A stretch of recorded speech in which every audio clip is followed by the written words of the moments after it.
Programme के जारी तमाम काम बंद करने पर इज़हार तशवीश। मंसूबे की तकमील में ताख़ीर किसी सूरत काबिल कबूल नहीं।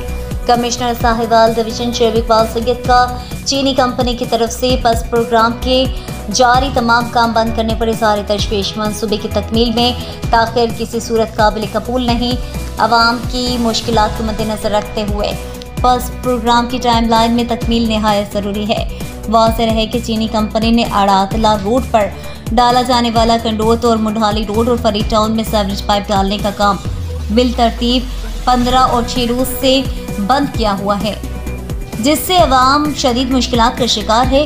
अपने दफ्तर में म्यूनसिपल कॉरपोरेशन और बस प्रोग्राम की कारकर्दगी के जायजा इजलास की सदारत करते हुए कमिश्नर साहिवाल शेख इकबाल सैयद ने चीनी कंपनी की तरफ से काम बंद करने के मामले को सूबाई हुकूमत के साथ उठाने की हिदायत की। इजलास में additional commissioner coordination Shafiq Ahmad Dogar, DGPHA doctor Shahzeb, director local government doctor Saifullah, deputy director Azhar Nabi Diwan, chief officer जिला council Mohammad Nawaz, municipal officer Ghulam Abbas, AC general Aliza Rehan और प्रेस प्रोग्राम के सिटी मैनेजर मोहम्मद अजीज खान ने भी शिरकत की।